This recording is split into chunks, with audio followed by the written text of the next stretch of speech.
Hey yo, what's up? So today I want to make a video showing a build that you could use quite similar to mine, but without using the band of universal power and also the belt of bloodlust. And so recently I made a video showing the build that the gear and the build that I was playing with.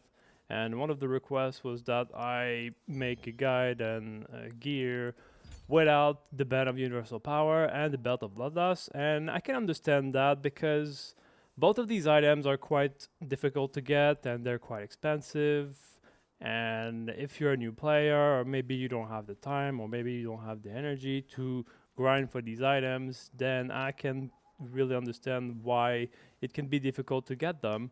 And so that's why I'm going to talk about what I would do if I did not have the Belt of Universal Power and the Belt of Bloodlust.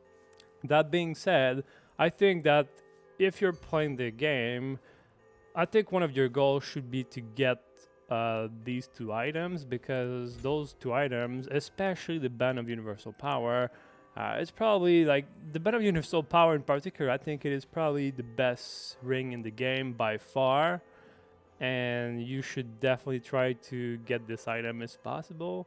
And the Belt of Bloodlust, it's a great item, but you can I think you can still find great alternatives to the belt. And one thing that I really like about the belt is that it gives a lot of HP. But you still have other great alternatives that you can use, and so maybe it's not that important, I guess. Okay, and so that's kind of what I think about that. But if you want to grind the game without paying or whatever, in my case, what I did is that I used material transmutation, which is a new system that released a few weeks ago, and I got both of these items from this system. And so what I would do is that I would go in the equipment tab here, and I would simply spam the accessory, and I would make sure that the conversion tier is maxed out. And so I would basically drop some items, some purple that I did not care, and some blues, and you just convert the point. And I just make sure that I have the accessory selected. And with this loot table, you go in conversion tree. You can get and you can loot the band of universal power and the belt of bloodlust. And so in my case, that's what I did. But that's because I've been playing the game since the beginning, and I had a lot of mats sitting around in my bank. And so I just dropped everything that I had in my bank in the transmutation system, and that allowed me to get these items. But if you're a newer player, or maybe you don't grind as much as I do, well, maybe you don't have the opportunity to do that, and so that's kind of perfect if you're a newer player, or you know. I just want to check real quick the auction house, because since these items are more accessible and the price have been dropping here, and so here you could still try to grind the lucens. I mean, it's 3k, it's almost 3k lucens for the band of universal power, and so that can be quite a grind. And so uh, that's something here. Let me see the belt of bloodlust. Okay, so it's 1.4k here. And so, yeah, these items can be really, really grindy. And so I can understand that if you're a new player, those items can be quite difficult to get. And so that's what I'm going to talk today, a build that doesn't use both of these items. And so here, I'm just going to go back to quest log, which is basically the build that I'm aiming for right here. And so here, this is the build that I'm aiming for, and it's quite what I have in the game right now. The only difference is that I'm actually replacing my necklace here for the clasp of the conqueror. And so if we see here, that's basically what it is. The only difference is that here I use the clasp of the conqueror, and so that's what I'm aiming for right now. And so here, this is kind of what I'm aiming for. So what I'm going to do is that I'm simply going to clone this this build, and here I'm simply going to rename it. I'm going to rename it No Ban of Universal Power and Belt of Bloodlust. And so what I would do is that, first of all, let's start with the Belt of Bloodlust because I think it is probably the easiest item to replace from both of these items.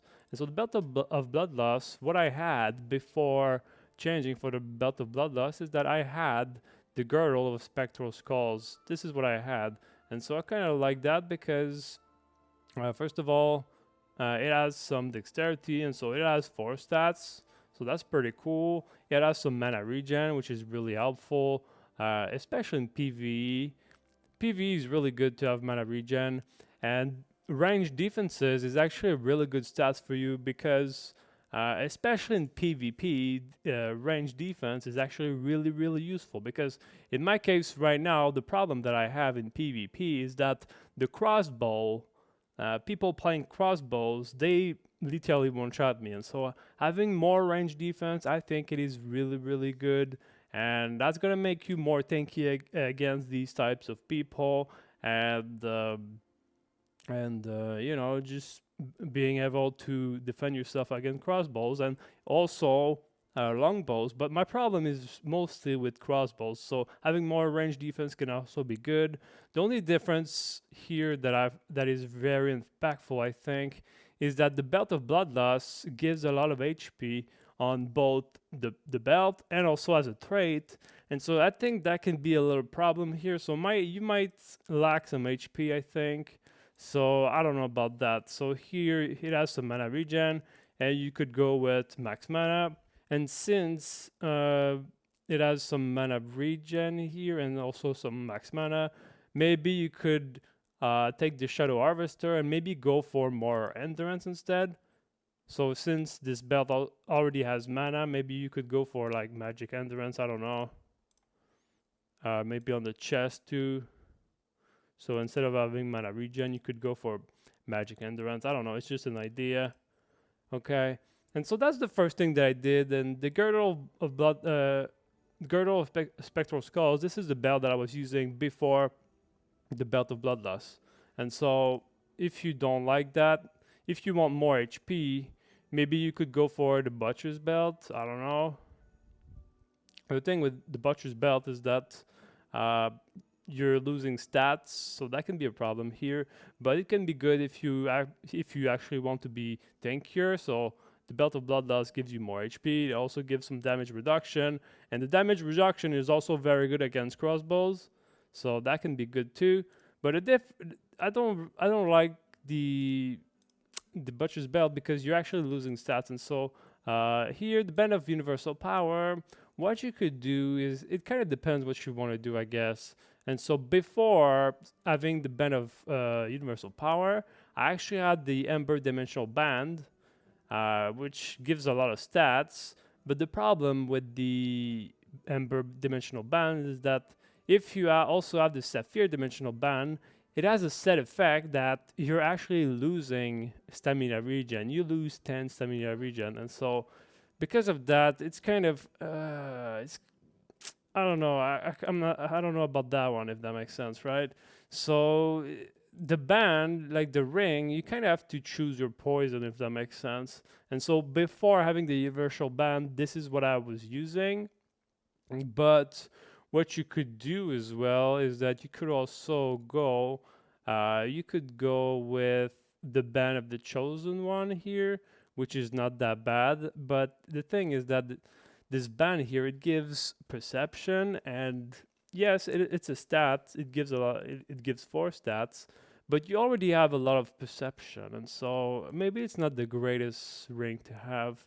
But the thing is that you kind of choose your poison here because it also gives bind chance, which is really good, especially in PvP as a mage, because you're going to bind a lot your enemies with the ice spear and also with the ice tomb, and so a bind chance can also be quite helpful in PvP.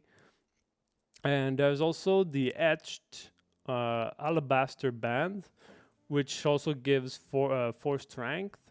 It also gives attack speed, but the problem with this band is that it gives a stun chance, and so as an invoker, as a one staff, you don't really use you don't really use stuns, and so the stun chance is kind of useless. But I think that the strength is more valuable than the perception. So again, you kind of choose your poison here, if that makes sense. You either go with the Ember Dimensional Band, or you go with the Band of the Chosen One, or maybe you go with the Edge Alabaster Band. But in either case, there's always something that is like, it's not so good, right? And so that's why I think Band of the Universal Power is by far the best ring. And so I think I would probably go with the um, let me actually see the stats. Let's see if I go for the Band of the Chosen One. Okay, so I would probably go with 60 perception. Let's say 50 here. I would go like this, okay, and then maybe the two leftover points into fortitude. And so that's something that you could do here. And you see, that's why I'm choosing to go with the girdle of the spectral skulls, because if you had, for example, the butcher's belt, you would lose stats and you would not be able to reach another milestone in your stats. And so that's why I think having the some stats with the girdle here is probably better. And so that's something that you could do here. You have 2 more points. And so that's something that you could do. But again, you could also go with the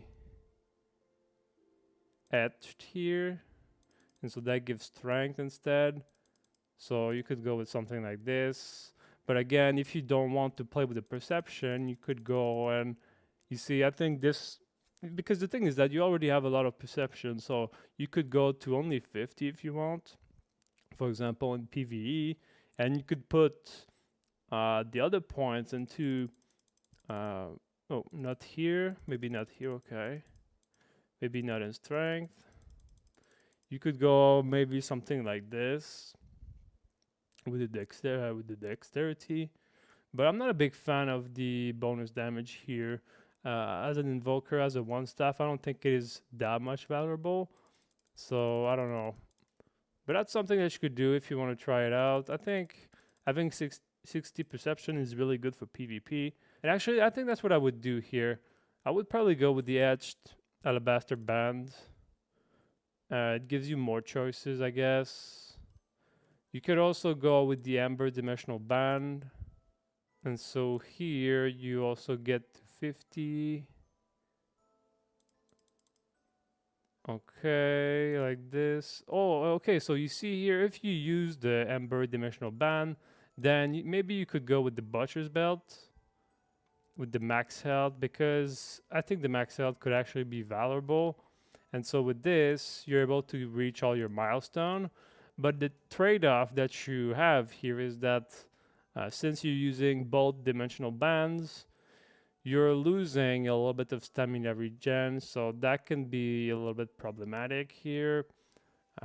That's something that you might want to think about. And so at the end, you kind of have to choose your poison. But if I did not have the Band of Universal Power and the Belt of Bloodlust, I think I would go with something like this. And so I think I would go with the Girdle of the Spectral Skulls, which is the belt that I was using before Bloodlust. And I think I would go also with the Edged Alabaster Band. And there's the stun chance, which is not that useful. But what I really like is that you can still remove a little bit of perception, and you can simply reach 50 perception if you want. And you can use these other points into something else. Maybe you want to have more dexterity. You can reach to 60 strength, but you might have to remove the 50 perception here to be able to reach 60. And so this build doesn't have that many HP, so maybe that's actually something that you might want to do if you want more HP instead of having that range. But again, you're kind of losing a milestone here. And so that's kind of what I think. I think I would go like this, and then if I want more HP, I would go with something like this. Maybe for PvP, I would do this. But if you want more range, Then I would go with 50 perception, and then either 60 perception or 40 dexterity. And so that's what I would do with this build, and so that's why I prefer having this, because you have the option to either go to 60 strength. You kind of have to cheese it a little bit, but you can go to 60 strength if you want, like this, by cheesing it. Or you can go to uh, 60 perception if you want. That's really good in PvP too, but you don't have the HP. Or you can go to 50 perception, but you add more points into your dexterity. And so that's kind of what I would do here. And I think that's pretty much it for me for this video. And I hope that this video was helpful to you. And that's pretty much it. Peace.